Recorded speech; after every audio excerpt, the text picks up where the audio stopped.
most successful people I know will tell you a story of how they got rejected, how they failed, how they didn't get through. Find out what your competition is doing and do the opposite. Yeah, but the challenge is this. There's a lot of fears that limit people's growth. And when it comes to the sales side of things, you don't fix what you're not good at. You leverage what you're good at. And I begin to realize actually business happens where the money changes hands. I think there's going to be an evolution of this. Tech will change. Whatever LinkedIn, you name it today, 30 years from now, everything will be different at one level. So how does a salesperson cut through all that? It's almost like business dating. The most successful people are people that learn to change their mindset. This is the problem with leadership. A lot of people aren't getting into leadership. Leadership's one of the biggest voids and problems. We don't have enough people to lead. I want people that care about people and are trying to build something of significance that's going to be long-term, not people that are looking for a quick fix. But most people don't feel that they can say that because they don't have that personal power. That's really what I want people to have. So here's what I would say, Russ. The other thing that I think is important to recognize today. Welcome back to Power Theory. My name is Russ Ouellette. I'm an executive coach and an organizational development professional. My purpose is to allow people to find their power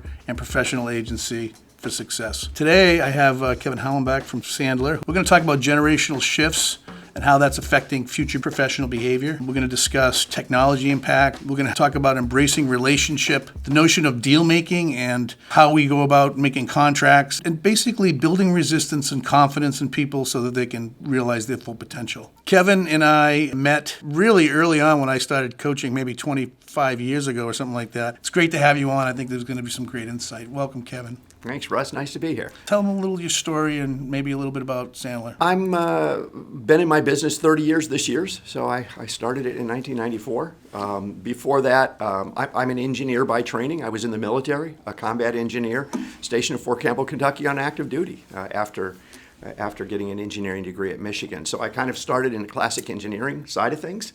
And you kind of have an engineering brain too, right? I do. I definitely have that capability. But you know, it's interesting, Russ.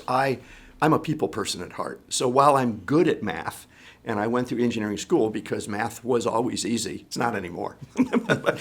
but back in the day, you know, it was no problem. But I found that I didn't gain energy from that like I do being around people. And so at some point I was hired by a guy, actually I was hired in the 80s by a guy in a sales job. He wanted an engineer that knew nothing about sales, but had a personality. And he decided I was the guy, and he mentored me. I was with that company about 7 or 8 years before I left and started Sandler. Sandler is a franchise. It was called Sandler Sales Institute, then Sandler Training, and now Sandler. But it's fundamentally a sales training and development, sales leadership, and really revenue generating business. We work with people and teams, typically sales teams, but we'll talk a lot more than that, that need to be more business savvy, win more business, negotiate better, all that kind of stuff. Yeah. You know, talking to someone with your expertise is really important because as far as, I mean, I'm not dealing with salespeople necessarily. Yeah. Sometimes, most of the time, this is, you know, CEOs or senior people or people that are on their way up. Sales is a critical component. We kind of frame it as sales, but it's really relationship development and finding value and exchanging value. And tell me about your family. Well, married, 36 years now to my wife Diane. We raised 5 children. They're all grown in their 20s and 30s now. 3 are married, and we have one little baby granddaughter. Congratulations. And we still live in the same house here in New Hampshire. We love it here, and yeah, life is pretty good. Yeah. So the first subject here is when we were coming up. Not to age ourselves. When we were coming up, we had to talk to people. We had to touch people. We had to go off and find them physically. It was, you had the telephone and you had letters and things like that you could do, but... Can I interrupt you a second? Yeah. I got hassled this week when I said telephone, Russ. The young people say, what is, right. It's a phone. Yeah. So, and I have to be honest with you, when we started texting, I thought, I was like, that's awesome. I don't have to have these long conversations with people when but... So things have changed. We communicate differently. We reach people differently. What are those challenges, for a professional or even for a sales professional? What are those challenges that you see, and how's that going to affect? How does that affect how people do business and how people communicate? Well, so I've been in a professional sales for I don't know, 37 years, something like that, where I've identified and been in a role that had sales, including the last 30 in my business. When I first started in selling, technology was a payphone and the yellow pages. I would fly to a city, St. Louis or whatever, typically would have booked an appointment with somebody, but I had no other additional information. I would literally get the yellow pages, which was stuck in, and for those of you that don't know, that was a listing of, there were white pages and yellow pages, and they had the names of this. Again, younger people don't even know what this is. Right. And I would look under a name, and I would get the name of a company, would have a generic number, so, 444-3200. You would dial that number, you would reach a live person, typically a receptionist. And have to maneuver in and there. you had no idea who you were calling or talking to. And so that was the tech. And then broadcast faxing became a thing. And that was the new tech when I first got it. And so, but here's the key, Russ, is selling was still about getting a conversation with a potential decision maker, and I was selling capital equipment. It was computer-based, brand new computers at the time. Technology would inspect printing presses. And I would engage somebody in the factory that was printing, and we would have a conversation and would book an appointment, would build some consensus, would do a demo of our equipment, and ultimately, if I was successful, get them to spend $100,000, $150,000 on a piece of equipment that would help their factory run better. So today, fast forward, all that technology is different, right? And the behavior's different. And the behavior's different. The sociology's different. And so there's AI, there's CRM, which customer relationship management. I mean, again, I first embraced that when it was ACT and Goldmine and Maximizer. Those are all names of the past.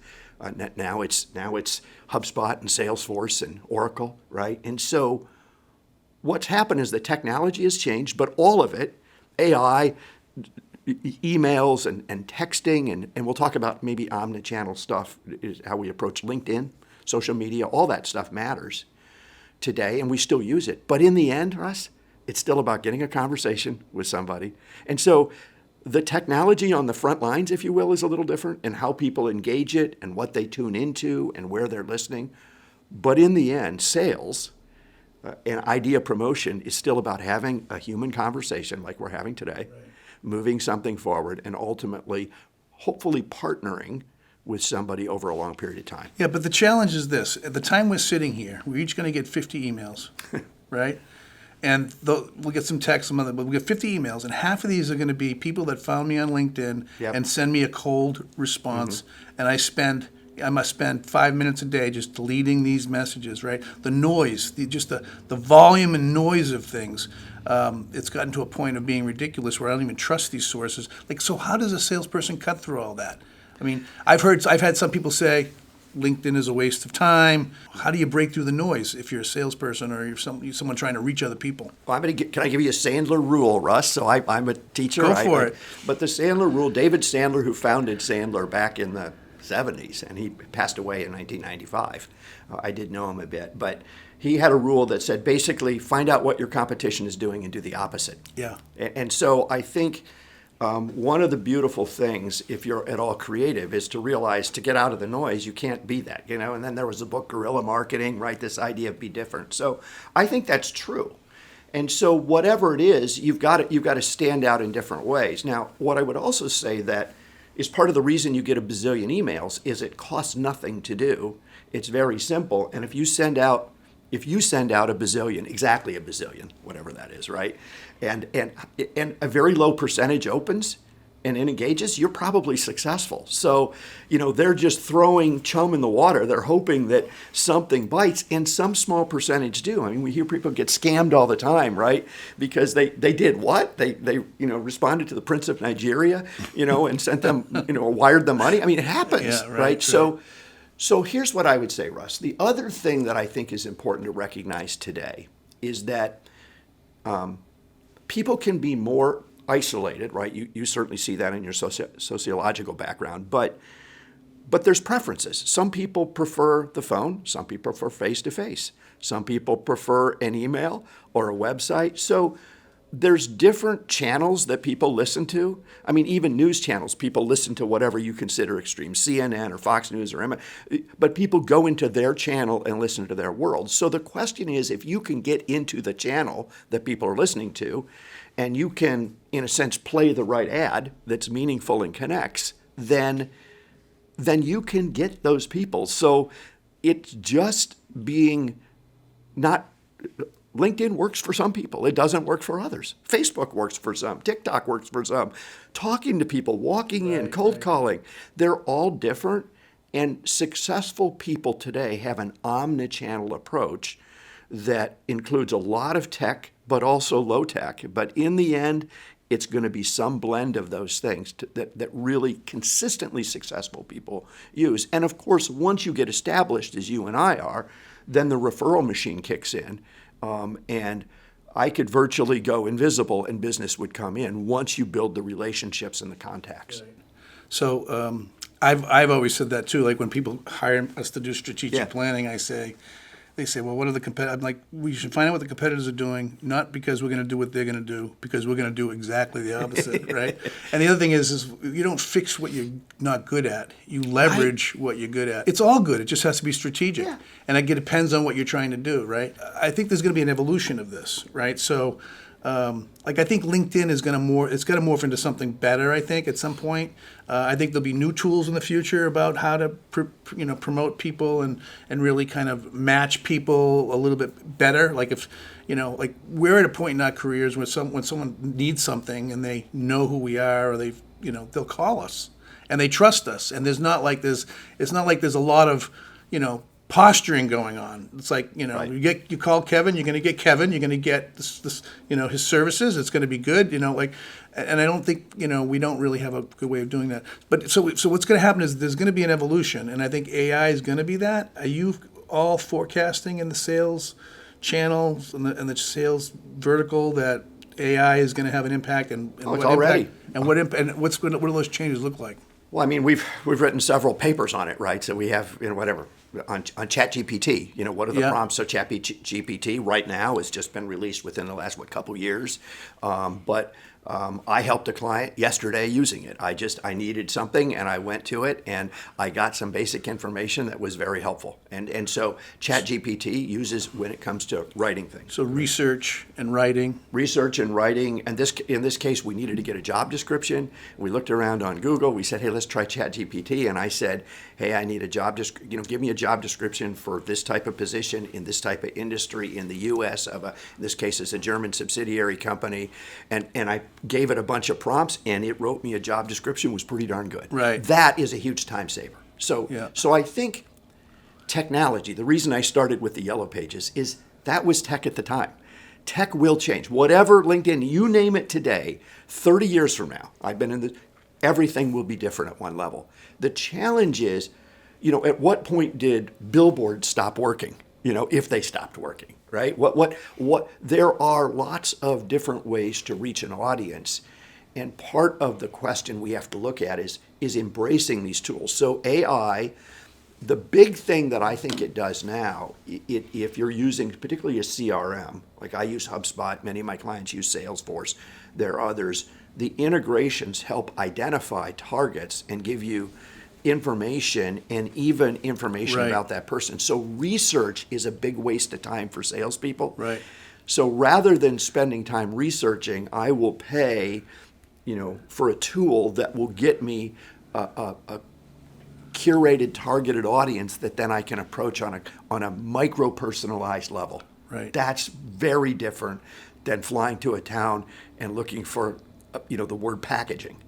Yeah. So I have this, I don't know if you've heard me talk about this before, but I have this concept of in the future someday, I'm going to need someone to do podcast work, right? Yep. And so I can go to certain sites now and find these podcast people, and they're all posturing, and it's all kind of like a resume. It's a little bit of BS. I'm not sure how much experience they have and so on and so forth.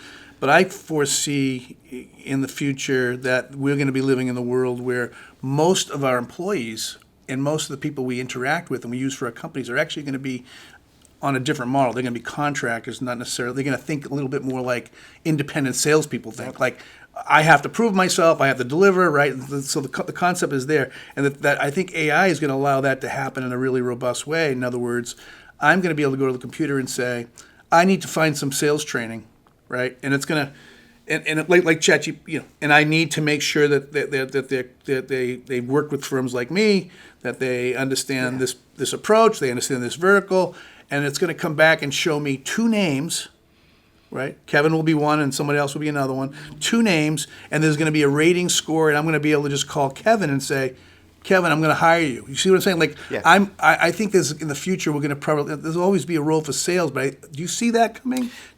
So I do. Where people know what they want and need, right? So I think if I know that I need the consulting part a coffee service, the problem is for more high-level consultative relational stuff, like a lot of my clients, or let's say I work with a couple of SaaS software companies, software as a service, right? And they develop new technology. People don't know it exists, so they aren't looking for it. They don't know it exists. They don't know they even have a need. It didn't exist before. Right. Who would have thought of a podcast years ago, right? This is like new. And so when you're particularly innovative or when people don't know what they need, there's an issue of disrupting, right? Like, how do I disrupt? How do I engage somebody that isn't looking for me, doesn't know they need it, but I can transform their world potentially? I mean, there's a lot in my world, Russ. And in your world, there's a lot of mediocre management, if you will. There's a lot of mediocre sales. And I mean, there's a lot of companies that are okay. But what they don't know is if they were really good at selling or really did things using these sorts of tech things that we use, their business could be significantly better, more effective. They could win more, higher. They could just kill it, but they don't even know it. They're not looking for it because they're satisfied where they're at. What I love about that answer, though, is it's like, Don't look at sales or self-promotion or advancing your career or relationship as just a exchange. I'm not selling. Look at it as it's a purpose to help people. It's a purpose to bring value to them. And so, in other words, So it's not like you're right. If the person that's looking for podcasts doesn't know what to put in there for the podcast, but if they talk to someone like Liam or someone else, they're going to get a whole another insight. So I think so maybe in my idea there'll be a sorting down, but at the end there's got to be some listening. There's got to be relationship. There's got to be trust that gets established. And really, I mean, if we, from a selling perspective, I'm looking for a select group of clients, just like you are, people that are open to change, really want to do better, have incentive, not people that are just kind of like, I got this guy that isn't selling, fix him. Right. I don't want that client. Now, I could probably do that. And I'm not saying we won't ever take somebody in a training class. But it's shallow. But that doesn't really fix the root issue, which is often the business owner or leadership. And so what we have to do, Russ, is be in a place where I don't think it's like, there is always going to be search or AI or whatever, but then you're playing the algorithms. But would you pick a doctor to perform a key surgery on you based upon, AI or internet search? I mean, would you pick a lawyer to defend you in a case that was very important that you were being accused of something you didn't do and was wrong based upon the lowest price or who's got the best internet ad? No, at some point it turns into a people-to-people conversation. And you're right, it's our ability to listen, to understand, to engage, but it also is the counterpart. It's very mutual. Can your potential client work with you? Are there any business person, when I work with the sales team, I'll say, have you ever closed a deal that you wish after the fact that you had never won? That became the customer, the client from hell, right? And we've all had that. And the answer is yes. Everybody that's been in business for any length of time has had that. So what can we do differently, right, to engage people and really mutually, it's almost like business dating, right? Figure out whether the right fit.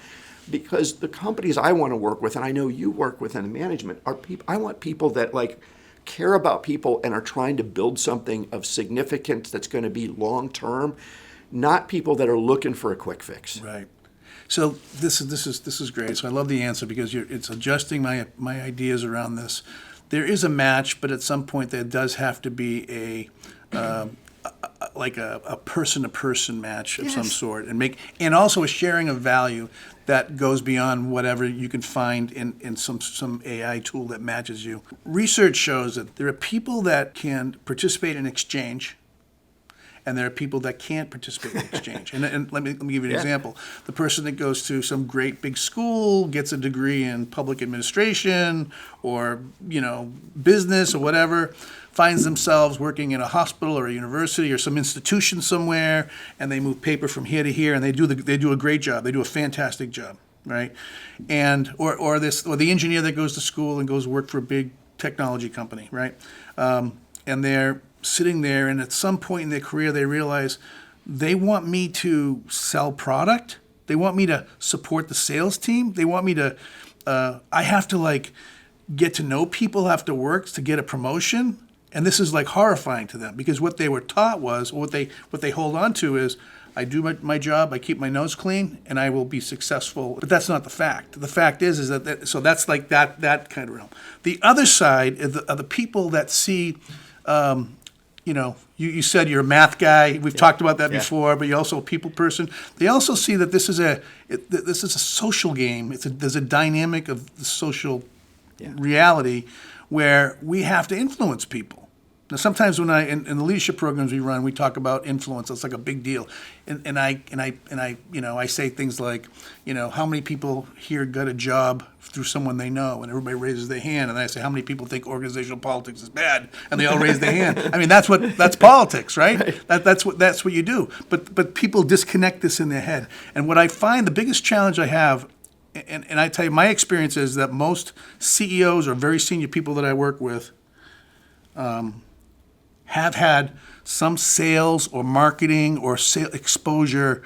And the reason why they got there is because they can talk to people, and they can trust people, and they can understand people, and they can influence people. Yeah. That's the skill.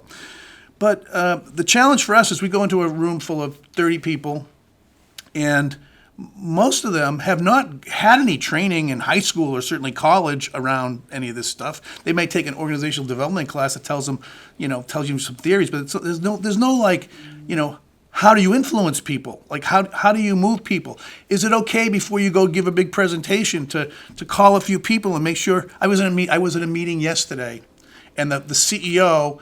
And I had come up with a recommendation. The CEO changed a little bit, and we got in the room, and I said, people aren't going to like this. And I said, you got to back me up. And he's like, I got you. That's a little bit of organizational politics. Yep. Him and I came to a meeting of the minds. We pitched it together. We supported and we articulated it together. So, all this to say, I think that our companies are filled with people that really, when they hear influence, they hear manipulation.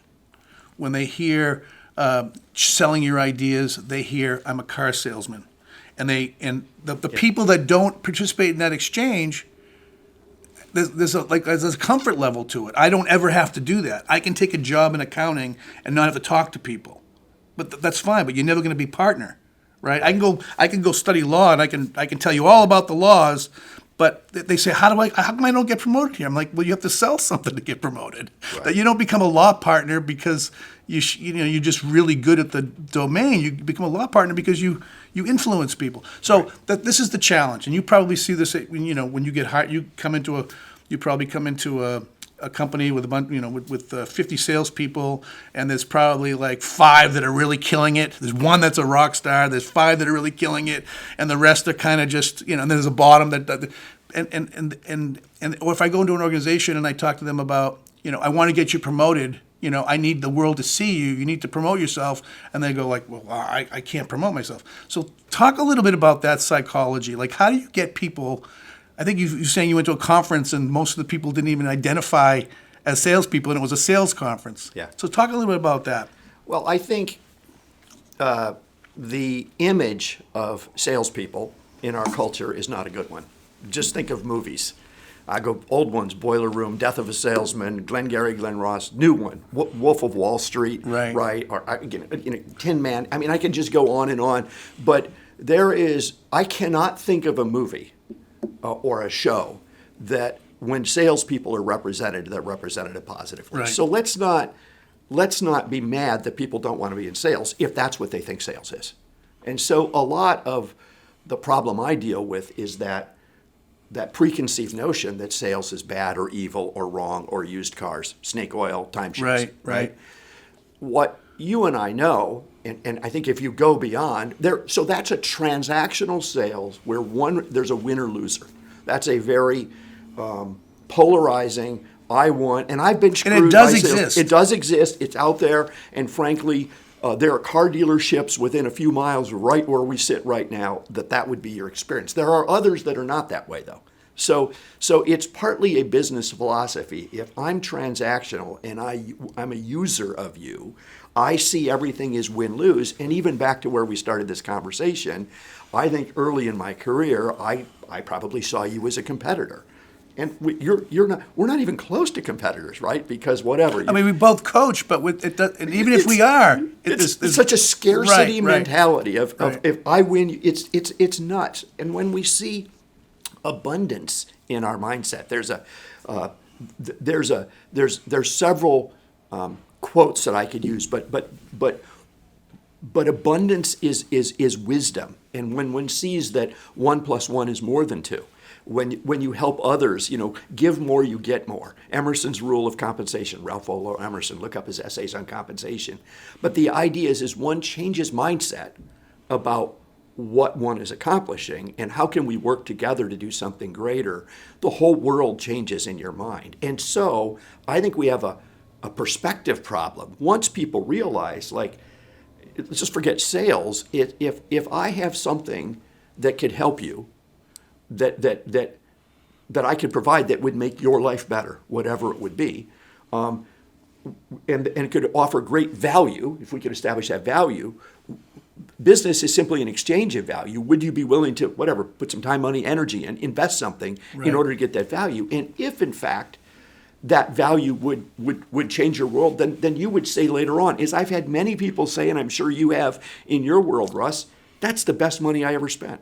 That's the best investment I ever made. Now, when they came in, they were probably like, "How much is it per person? What's your price?" So it starts so often in this adversarial negative. I don't want to take a sales call, but if we can break through that noise, whether it's the prospecting side or engagement, have a conversation, and if I could actually provide you with value that would be greater than what you would invest, that would be a good return on investment. So much of communication, if we take it even outside of the money exchange, so there's the money exchange that salespeople that have quotas have, right? There is that component.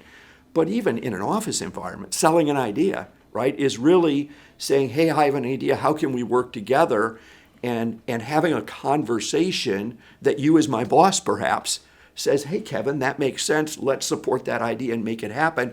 And then when I deliver on that idea, this isn't magical or a lie, and we really do that, you're like, well, that was a great idea. I'm so glad we invested the time, money, and energy to do that. And then you get promoted because you get the reward. Right? That's sales, even though people don't see it as that. So how did that? But that's so that's awesome because that's clarifying.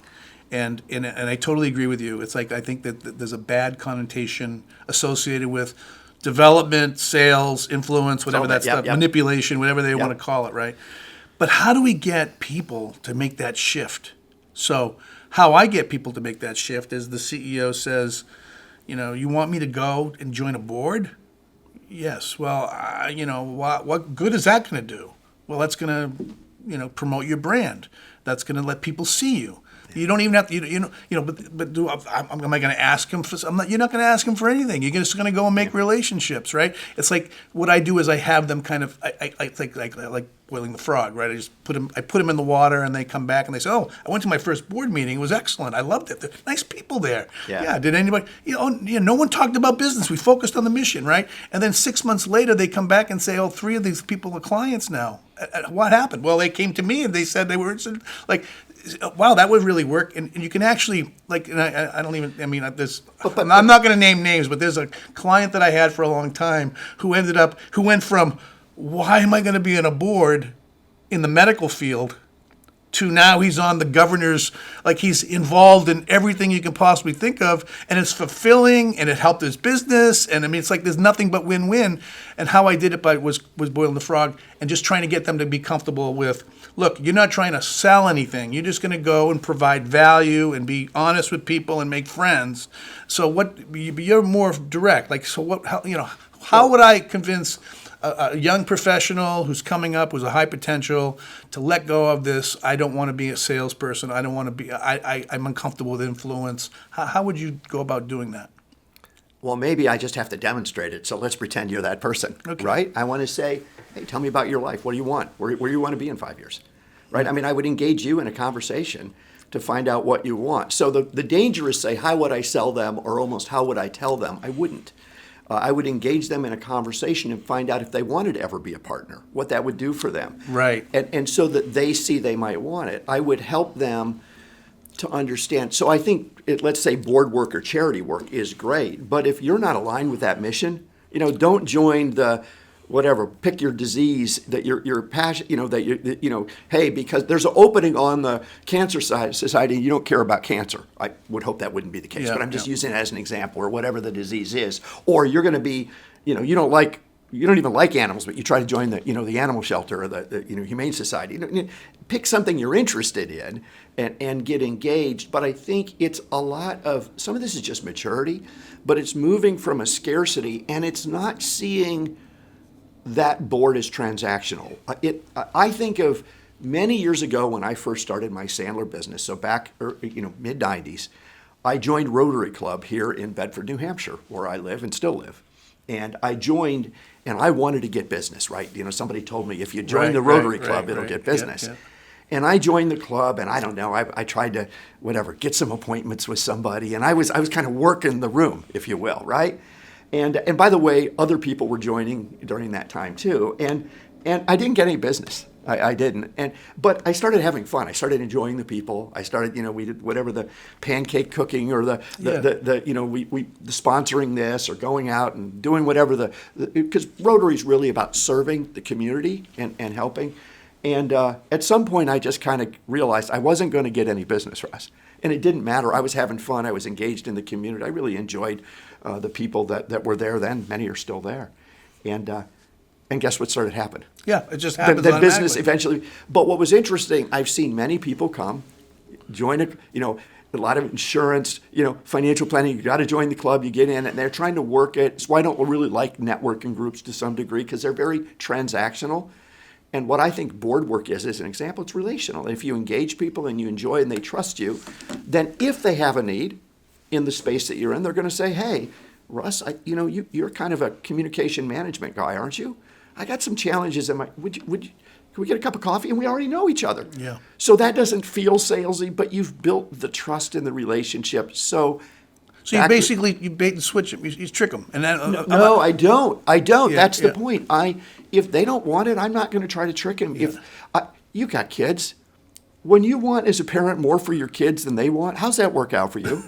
You try to tell them what's right. I mean, that's how people are. So when we just they have to fall down a few times and then come back and say, oh, maybe you're right. Stop thinking about we know what's best for other people and engage them, then we align, and now we can come up with something. There was a woman that worked in engineering for a Fortune 500 company who was brilliant and smart. She was identified as a high potential. And, they assigned an executive coach to her. Yeah. I worked with her. And I said, well, what's the hardest and we talked a little bit about, you need to share your brand. People need to know you. You need to, what do you want to influence here? Like after, and by the way, your approach is too. What do you care about? Yeah. You get there. Well, I care about the company. I care about the mission. I really care about this initiative. And the initiative was they were having a hard time retaining people at the company. Her engineering department kept losing people, and she realized that that people were afraid to collaborate. There was a fear, it was an old kind of company. It was a fear of expressing yourself too much and stay in your lane and that kind of thing. And I said, well, you care about that, so I want you to go promote that. She goes, well, who am I to promote this? I said, I guarantee most of the people that in this company probably feel the same way you do, or a lot of them do, or people will understand. I want you to go talk to a few stakeholders about it. She was like, like, what do I do? I said, well, go talk to your boss, go talk to your boss's boss, talk to that leader in that department, and just get a feel for what's going on. She comes back, she goes, oh my God, everybody kind of feels the same way. They feel like our production could go up if we could collaborate more, and we have the same people talking all the time in the meetings, and so they end up having like an offsite. And in the offsite, she raised this idea, and the CEO was there. And the meeting went fine. Not many people said anything after she mentioned this idea, which was to kind of infuse this kind of, let's be more transformative, let's more be communicative, let's more collaborative, let's not go up the rank for every time we have to do something, right? Not many people said anything. The CEO comes up to her after the meeting and says, I want you to run that initiative. And she's like, well, She goes and she actually creates a whole initiative. Now, she's an engineering person, and she's actually doing OD work, right? Organizational development. So she runs this initiative, and she creates this kind of concept of, if you're an engineer and you come work here, we're going to ask you to step out of your lane. We're not going to punish if you do anything wrong. And there was a lot of, and she ended up changing the company. She ended up getting promoted. She ended up having a great career, and that was just making the switch from you are capable of doing this, right? And it's not about selling your ideas. It's just about advancing what you care about, and what you see is obvious. Yeah. How many times we sit in meetings when there's the elephants in the room and no one talks about it, right? Like, you just have to kind of be able to do that. That comes back down to personal agency and personal power, and making people feel confident and safe about what those things are, and then kind of like owning your value and then following your passion. So that's the kind of the way that I would approach it, right? Yeah. Well, and to bring it 100%, I agree with all that. I think to bring it back to the sales question, like what about sales? I think that there are beliefs or mindsets that people have that support things or not. In your example moments ago, this person you were coaching was at least open and was willing to listen and be coached, right? Instead of saying, I can't do that here. And so there's a lot of fear, and whether the fear is because the company culture is that if you stick your head up, it gets cut off, right, and shot. So there are very negative cultures, and you deal with that stuff. That's not the world I play in, and I think that's why people like you exist, and I refer you in, and will continue to do so, because culture matters a lot. But when it comes to particular roles performing, right? So should I? Just because somebody is good at something, does they mean they should do it, right? And there's a lot of fears that limit people's growth. And when it comes to the sales side of things, or development if it's nonprofit world, a lot of those fears are, it's impolite to talk to strangers. Money, we don't talk about money. It's because we learned it as a child. It's uncomfortable to talk about money. And so a lot of our even childhood beliefs or scripting comes through, and as we are now adults, some of those beliefs work against us to take the next level. And it's also the belief that I'm not worth it, or Very I'm not much worthy. So. Yeah, right? Or I'm not worthy. Who am I'm I? stupid, or if I make a mistake, I'm dumb. I'm ugly. I mean, all of the negative beliefs, and we have a lot of negative beliefs in our head just naturally. I think there's studies done. Again, you're more in that space than I am, Russ. But by and large, what I find is the most successful people in sales or otherwise are people that learn to change their mindset. I mean, we have people journal.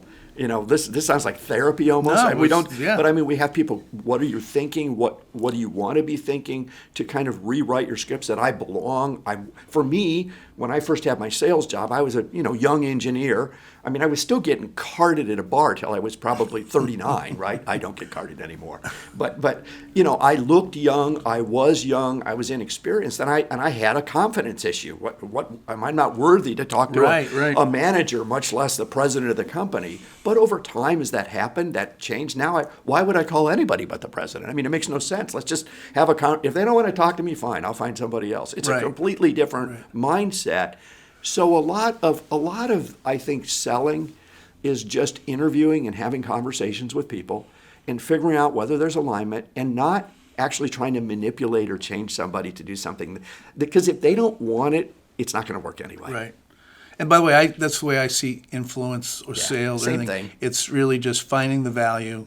You're worthy to find the value with people, and you deliver it.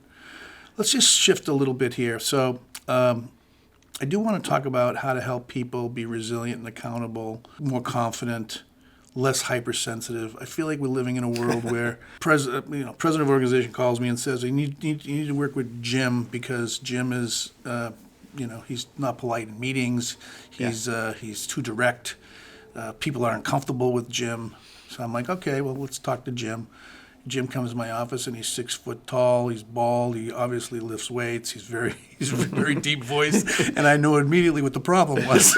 The problem was his affect. It was just like this is who he was, and taught him a little bit about emotional intelligence, and and he kind of went off and used it and did that.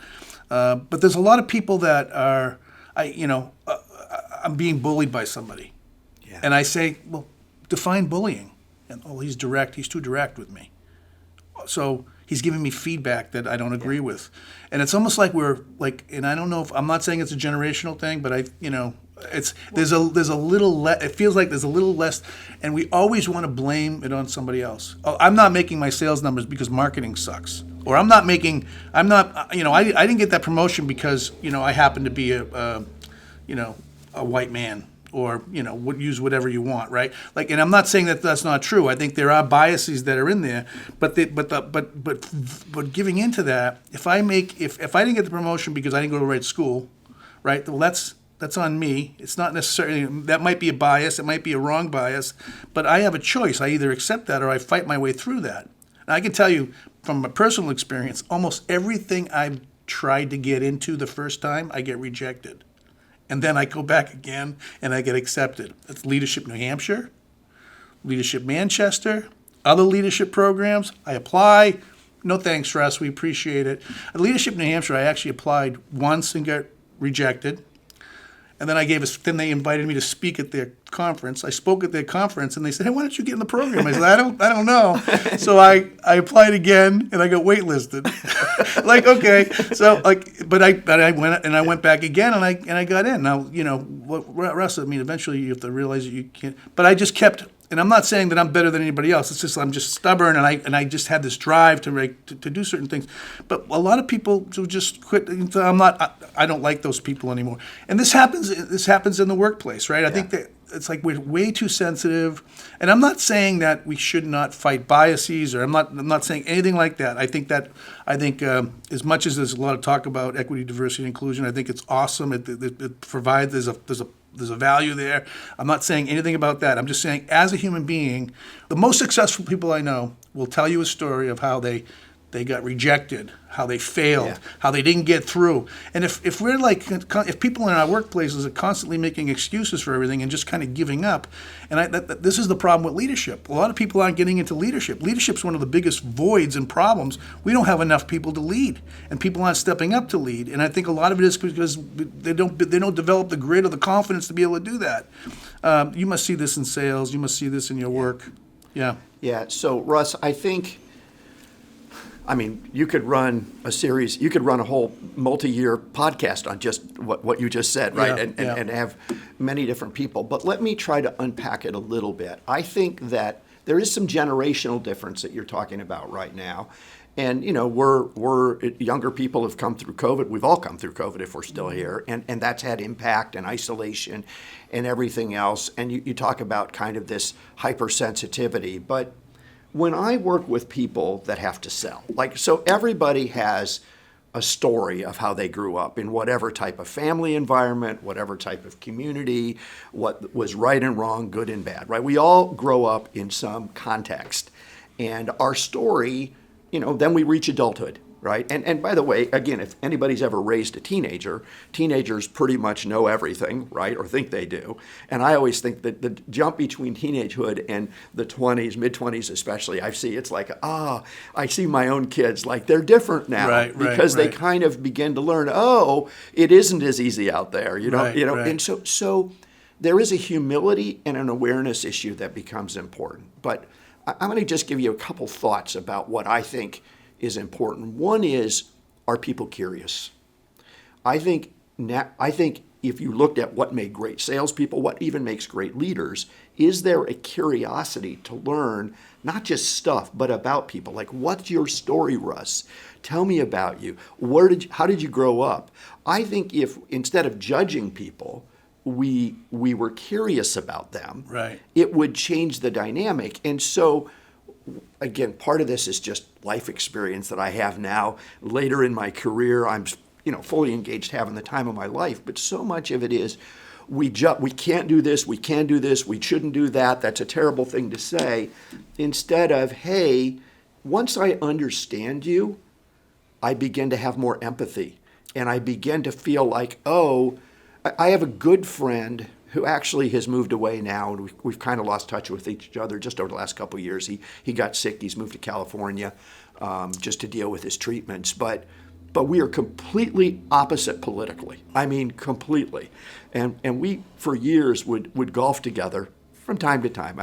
And he was a client of mine for a while, and we would actively talk politics and religion, both of which we saw polar opposites. But for my friend, his name is Alan, I learned so much for him, and I respect, and if Alan was running the world, I would trust him, even though politically he would run it very different than I would, because I know his heart, I know his story, and if I grew up in the family Alan did, and if I had had the experience, if I had been treated the way he'd been treated, I would feel the way he feels about government, about business, and so I think that leaders, I think people, I think salespeople, when we start being curious instead of judgmental, when we recognize people are generally the way they are because of their story, and when we can listen to stories, which is what you're talking about there, and we can also recognize that there's different communication styles. Back to your, he's yelling at me. Well, actually, no, he's a high D, if you want to use a disc, or he's a certain,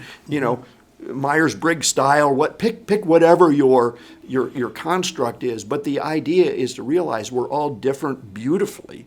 We're all created, and our experience is different. I have 5 children, and they are in 5 very different career fields. I think it's fascinating when we appreciate the diversity of life. And I'm not talking about color, or it can be that, but I'm really talking about what's your experience that's different. And when we embrace that and really are curious, there's a richness and there's a power. Last comment, then you could. But one of my favorite books that changed me years ago was a book by Doris Kearns called Team of Rivals. Oh yeah, I read that. It's a big fat book about Abraham Lincoln. Yeah, I read the whole. Yeah, I read it. Lincoln actually brought. Imagine that Biden and Trump right now, again, whether we like that or not, whoever, one or the other, the loser was on the cabinet as the Secretary of State for the other. That's what Seward had been, like a defeated rival. And so, but what Lincoln did so beautifully, and we need more Lincolns out there, he embraced the tension of diversity, and boy, it was ugly, and they were fought, and they didn't agree, but they became a team of rivals. Yeah. And so I think what the world needs, I think my mission, maybe your mission, is to get people much more engaged and curious and less sensitive, in the sense that if I know you may say something that I find incredibly offensive, or vice versa, but if I know your heart, I know your story, I'm going to be more like, I'm an old guy. I say telephone. Right. It's whatever. I'm going to say something that I don't mean. The words change meaning. I inadvertently, literally, say something that offends somebody. I don't mean to, but if you know my heart, you're going to be, oh, Kevin, look, can I say, please tell me. Kevin, listen, that was inappropriate. Let me know why, so I can hear it and understand. And if I'm open and gentle and open to receive, then I can also change and adjust, and we can have a beautiful relationship, even though we cancel each other's vote and disagree on virtually everything. And literally, I miss my friend Alan. Yeah, beautifully said. I mean, and I think this is the mindset of, look, the guy, he seems to be coming at me. Hey, listen, can you do me a favor? Just tone it down a little bit. You're making me feel uncomfortable. But most people don't feel that they can say that because they don't have that personal power or the confidence to be able to do that. And that's really what I want people to have. Because I think that we could solve most of the problems if people would just solve. One story, there was a guy that I was partnering with on, this was a long time ago, great guy, I really like the guy, really great guy. He says, hey, let's do this presentation together. So he said, let's meet at the airport, because he was flying in or something like that. So I go to the airport, and I'm sitting with him, and me, Kevin, I'm like, I got 1,000 different ideas. I'm like, tell him, what we could do this, we could do that, and I'm going at it, right? And he's getting more and more frustrated. I'm noticing, and I'm like, but I'm trying to get this idea across. And this guy's a wonderful man, right? No doubt about it. He goes, Russ, why do you have to make everything so complicated? He raised his voice, right? Mm-hmm. And I had a little bit of anxiety. I was like, whoa, dude, I felt I'm embarrassed. I'm kind of a little afraid. He used his man voice with me. I mean, I was like sitting there going, and I said, you know what? Why don't we just stop and think about this? We'll get together next week and talk about it. So I used my emotional intelligence and kind of dialed it. And I actually said to him, look, you're making me feel uncomfortable. Didn't mean for this to happen. Why don't we take a pause and we'll get back? So I'm walking back to my car and the phone rings. He says, Russ, I apologize, right? And it was because I said that to him. And I just faced him with it. He felt bad about it, and I think that sometimes we're all too we're all too afraid to have those honest conversations. Like someone comes to me and says, Bill doesn't like me, or the CEO won't give me that promotion, or and I say, go talk to them. It's like 99.5% of the time, you go have a conversation with people and you tell them how you feel about it, and most of the time you're wrong. Most of the time you're wrong. Most of the time they didn't mean it, or if they did, they're corrected. And I think that I'd love to see more of that. Like people leave jobs because they didn't have work-life balance. I'm like, well, did you talk to your bosses about work-life balance? No, it's not policy not to do that. Well, you didn't talk to anybody about it. Now the company's scrambling around trying to fix work-life balance because they just lost their best employee. Like we just need to talk about it. We just need to. But how to get people to there means that we have to definitely change things in the organization, but we also have to build people up so that they have a muscle for this. Yeah. And in other words, Kevin, you calling me and saying, Russ, let's bury the hatchet. Highly emotionally intelligent, and I don't think you were doing it for value. You just we had a lot in common. There was things going on. We immediately became like best friends, right? Over the silliest of things that we let go on for a long time. When we're really at that time, if I just said, Kevin, what are you doing? I'm not competing with you. I don't care about that stuff. And you would listen to me. And we never had the conversation. We just walked away from it. And I think in any conflict, we each have to own our part. Yes, of it, right? Sure, so each of us had a piece. I think that was more my issue than yours, but you probably had a piece in it. And I think I had a piece in it. I was mad. I remember thinking, boy, like no one's ever, this is a small community. Like what, and my piece was not communicating. Yeah. But that's maturity, that's growth. But two things, Russ, I think are important. As we think of development now, we're talking about how do we help people to change and grow? Yeah. Whether they're salespeople or sales leaders in my world, or whether they're whatever, the production manager in your world or other leaders that you work with. I think there's the issue of self-awareness and humility. Like, how do I impact others? Right. What's my own, we call it head trash, but what are my own beliefs about people? Like, I don't like this type of person, or I can't work with that, or they're all against me. And that gets amplified in our society by social media and Twitter and all. Democrats are this, or Republicans are that, or this, and there's all these labeling. So we have to be aware of how that impacts us. And then the second thing is, I think there's a real gap of skills, particularly in the younger generation, to understand like people are different, and we talk about, we think differences like whatever, the classical DEI stuff, but really I'm saying take whatever you said earlier, white guys, take all white guys. We're actually all different. Right? Take all, whatever, pick any category. Went to Harvard. So it's not about skin color or sexual preference or whatever the thing is. We'll put you in a group that will cause you to maybe have some affinity in some things that way in one way or another. But you're still different, even if there were three of any given group. Right. So I think this is the curiosity, but learning about different styles. Be a student of people. The best leaders, the best salespeople, the best communicators actually are curious and they're learning. So learn the DISC model. Learn Myers-Briggs. Learn the 5 dysfunctions of a team. Be a reader.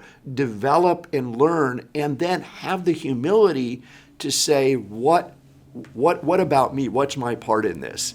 And how do I need to continue to improve and be a better listener? And what I find is the less I say and the more I listen, the smarter people think I am. Yeah, that's true. And actually, to some degree, that's really wisdom. And when, even back to your example of this guy where you were telling him everything, probably from your perspective, that which set him off and he got upset and made you uncomfortable. But really, you probably, had you said a little less, I was out and of stopped control. and said, Right. hey, how do you feel about that? Even once or twice during the conversation. That was you were in it, Exactly. he was in Yeah, it, yeah. you both had a little thing, but once you got separated, you were able to come back. And I think it is having the emotional intelligence in the moment to recognize it. And the more aware we are of others and the more present we are wherever we're at, the more effective we are in life, in every aspect of it. And that's true for salespeople. It's true for leaders. It's true for partners in a marriage. Yeah. So great points, Kevin. I want to just you mentioned humility.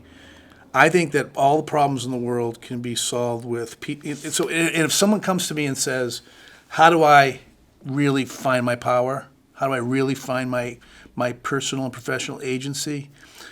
It's about humility. I know what I know. I know what I don't know, and I'm gonna be honest with those things, right?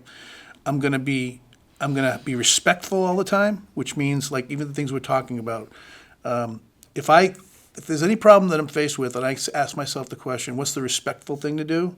The answer is so clear. It's like the next right thing to do is this, right? Care. You have to make sure you're taking care of people.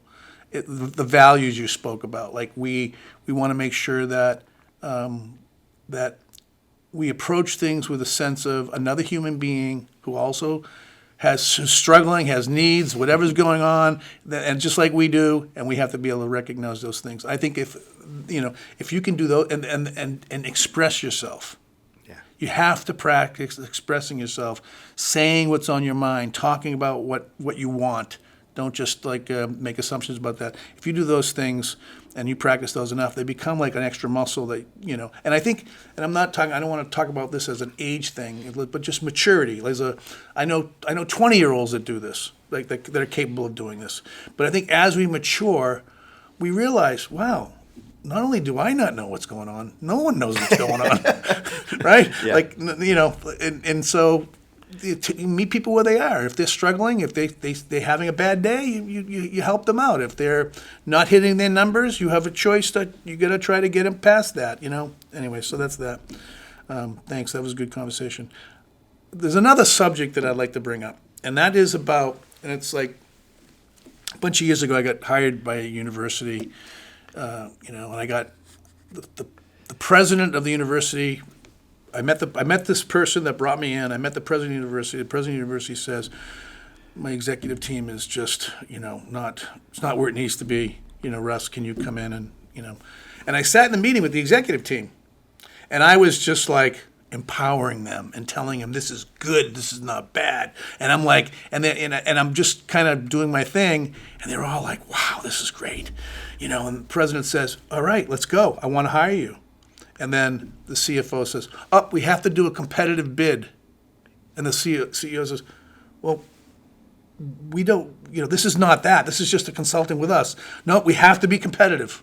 And the president was irritated about this, but he said basically, Russ, I'm sorry, we have to do a competitive bid. Can you do a bid? So I go back and I spend, 10 hours writing this document that follows their flow, right? It's a 10-page document that I submit to them. And then we have interviews, and I'm sitting at the university, sitting in the waiting room with 4 other firms. Yeah. This is what am I, a marketing company? No, and I get it, right? I kind of get it, but I almost think that's such an old-fashioned model. It's just so old. How much money do they waste doing this competitive bid? Now I know that that's their rules, and I totally understand that, but it's old-fashioned. It's a waste of time. It's a waste of my time. In the end, they brought me into the meeting, and the president's like, well, let's just do this, and the CFO is like, no, we can't do that. We got to. And the president was like, well, I'm going to figure out a way to do. Like he was like visibly upset that they couldn't hire me, and they ended up giving it to somebody else. It was a retired college professor. Right, like whatever. So that was a waste of my time. I was never going to win that bid. I just recently got called from a big firm in Maine. They wanted me. They you've been referred to us. We would like you to do a strategic plan for us, and I'd like to send over the RFP. I'm like, well, how many people are you going to? Well, we're going to a select group. Okay, all right. So I get this RFP. It's 15 pages long. This is going to take me 2 days to write to respond to the thing, and there was about 180 employees at this company, so it was kind of big. And I understand that they have their rules, they have their mindset. Anyways, I thought about this for 2 weeks, and I finally wrote back and said, "Listen, I'm not the guy for you." And my thinking is, if they can do an RFP. Or they can't go through a process like this. What's it going to be like for me? We talk about clients. We're glad we missed. Yeah. Did I dodge a bullet? Maybe not. And also, my vision of strategic plan is a simple thing. It's not that complicated. These people are making everything complicated. So to make my point here, I'm sorry about going on so long, but you can see that it's kind of annoying, right? So I pass on those things. I'm not wasting my time. In fact, if they wanted to do a proposal, they wanted me to go through that. If they paid me a couple $1,000s, I'll do the proposal. But I'm going to give them I'm going to tell them my methodology. I'm going to tell them everything that I'm going to do, and I'm not going to win it anyways because I'm a small firm in New Hampshire, right? I believe that. If I think of the future and we think about AI and we think about matching people, just like with sales and products, eventually you have to get down to a conversation. But the contract should have been in both those cases, we're going to hire Russ, and if he sucks, we're going to get rid of him. And the problem is these contracts are made so you can't get rid of people. So the mindset is if I hire you, Kevin, and I sign a big contract, I'm stuck with you. And the thought is it protects you and it protects me. But it doesn't protect us. What should happen is, let's bring Russ in, let him do a meeting with the executive team. We'll see how he performs. We'll see if we like him, if we like his approach, and then we'll go to the next step, right? That's what we should be doing. So I don't know if you have, in your sales world, your people are writing proposals all the time, right? So what's your thought on all that? Well, let's pretend you had a problem with your knee.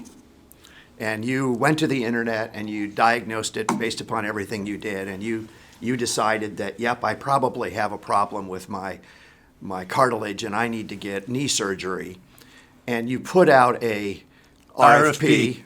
Right. To all of the knee surgeons in the area and said, fill out the RFP. And let's pretend that they played along, which they wouldn't have done. And why wouldn't they play around? Because they're experts in their field. Because they're professionals. Right. And they wouldn't give you a solution without a diagnosis is the real issue. And so anyway, and then they cut on your knee. Would that be the best outcome for you for knee? No, right? Because first of all, you're self-diagnosing, which is problematic in and of itself. Right. So secondly, you're turning it into potentially a price game, and most RFPs are run by financial people who are trying to save money. And you ask them for their budget, and they say they don't have one. Which is I would argue adversarial by nature. So they do it to protect themselves because of what we talked about earlier, kind of the stigma of sales. We can't be salespeople screw us. We have to protect ourselves. Exactly. Right. So that's the bias of it. But in the end, it does not serve anybody well. Now, I would say that government work, the town, there are requirements. There's reason to have RFP if you're doing the Defense Department and their stuff. But in the end, even there, if you really want to build a relationship, if I'm hiring you for something, I want you to make money. Why? Because we want a fair value. And because I want you to be around for me 3 years from now. If I get somebody to go the lowest price, that's the person that sells it to them, doesn't deliver. The horror stories, the internet memes about buying on price are out there. So, but I believe it comes from the distrust of sales, and it's often driven by financial people. And the reason the president in your example was so frustrated is because he or she was uncomfortable and felt like, no, I want something. This is not easy. It's not like that, right? We're not buying a commodity. But even if you were buying coffee cups, I would argue that, yes, you want it to be competitive. I'm not opposed to getting a couple prices to make sure that something is within the range, but should you buy the cheapest? The answer is probably not. And so within context, I think generally speaking, if you get an RFP, request for proposal or request for quote, whatever it would be, and you've never heard of the company before, you first of all, you shouldn't do it. You should pick up the phone. The old-fashioned phone. The old-fashioned phone. Call them. And basically say, why are you sending and have a conversation with somebody. Yeah. And most of the time, you'll figure out very quickly that it's driven by the wrong reasons. And in the end, even if you got that work, it would be very transactional by nature. Exactly. And so I would generally walk away from those. I work with salespeople all the time. Oh my gosh, it's a big company with the big whatever Walmarts of the world or whoever, and I'm not being specific about Walmart. It could be any big company. But certainly in your example, a 180-person firm, that is preposterous that they would even do that. Yeah. It actually shows, again, culture and mindset that probably is not partnering with people that can transform their world. Exactly. So for you or I, wouldn't even begin to play. I think, again, if you're selling coffee cups, paper products, more commoditized stuff, you're going to deal with that world. But even then, having competitive advantage, there's ways to do it with getting last look.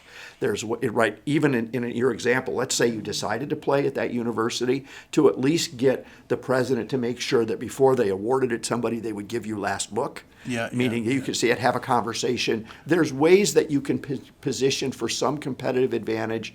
But more often than not, Russ, it's going to be, what I call in the construction world, chucking a truck.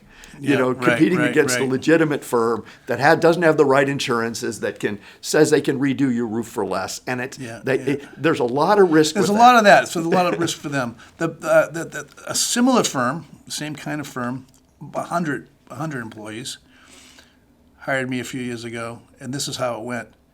Russ, we know who you are. We'd like you to do a strategic plan for the company. I'm like, listen, I've not worked in that vertical before. Yeah. I've done strategic planning, but not in that vertical before, so I'm not going to be an expert in your area. And now let's say it was a law firm, right? Yeah. Like I'm not in that vertical. That's okay. That's why we want you. We want you because you're not in a law firm vertical. Yeah. You're going to tell us the business stuff.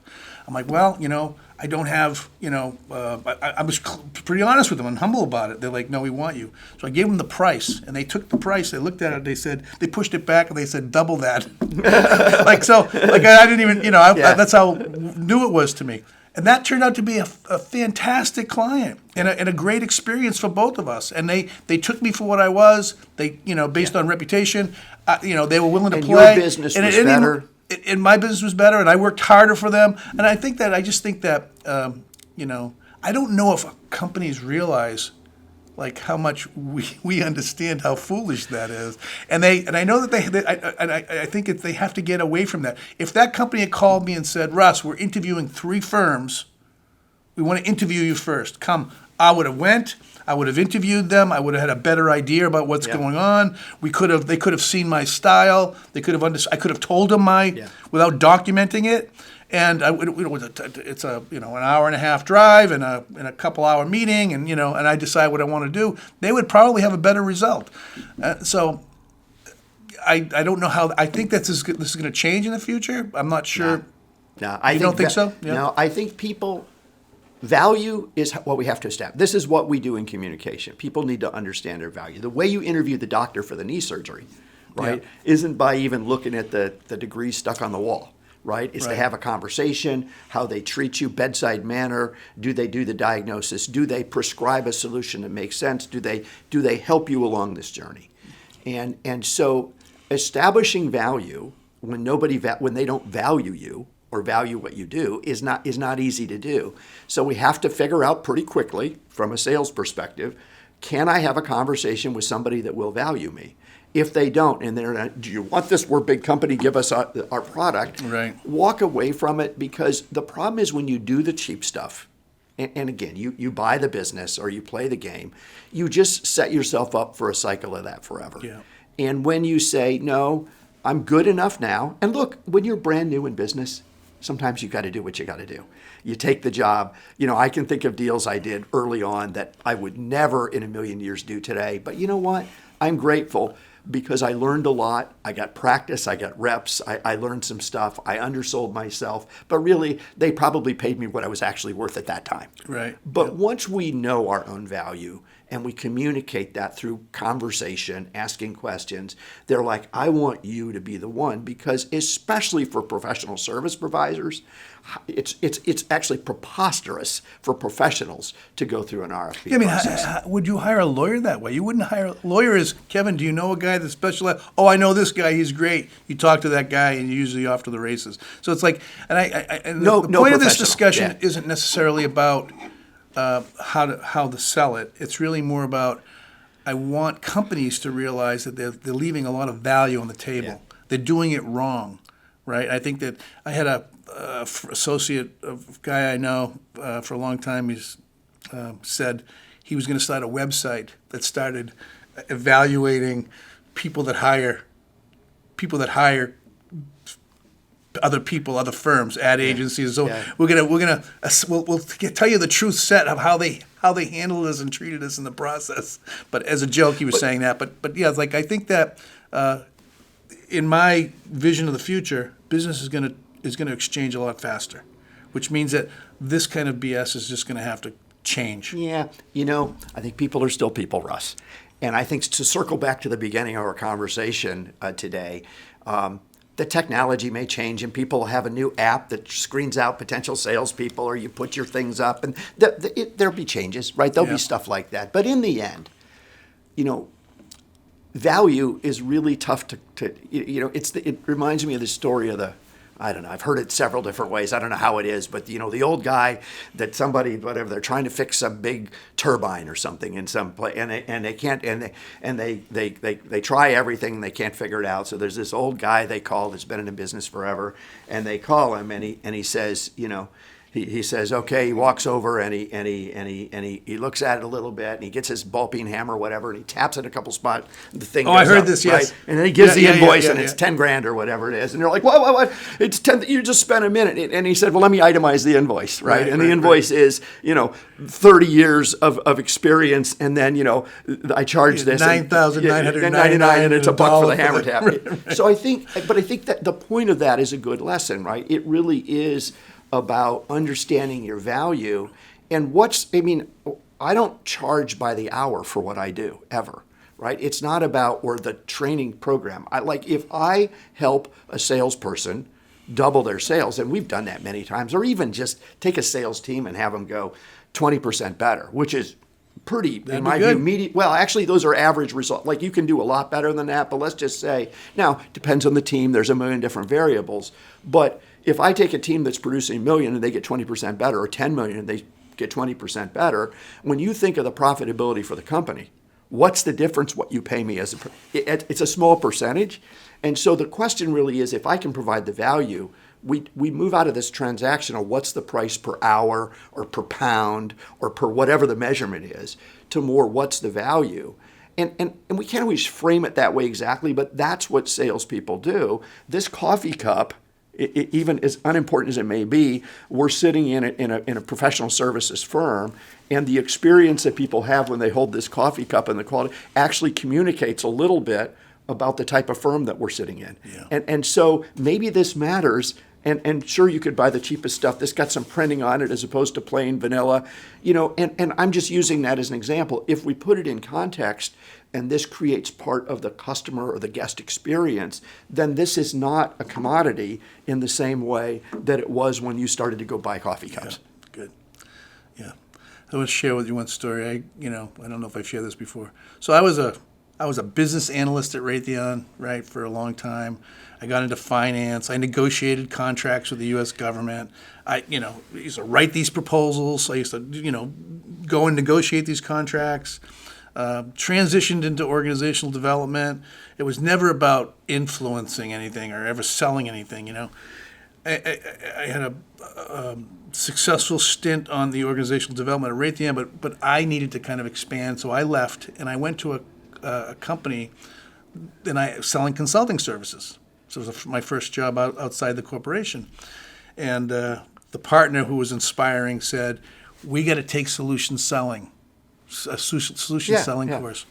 So I went to the course, and I remember being petrified. I mean, he wanted me to go, like, call executives and go to Boston and meet with them, financial services firms. And to me, it's like all new. I don't know anything about financial services. I don't know, So I go to take this solution selling class, and it was like, wow, this is kind of like organized in a way that I can understand. Mm-hmm. Teach you how to have a conversation with people, how to find the value. And I'm only bringing this up because I really think that, when you came and worked with our firm, and we're a bunch of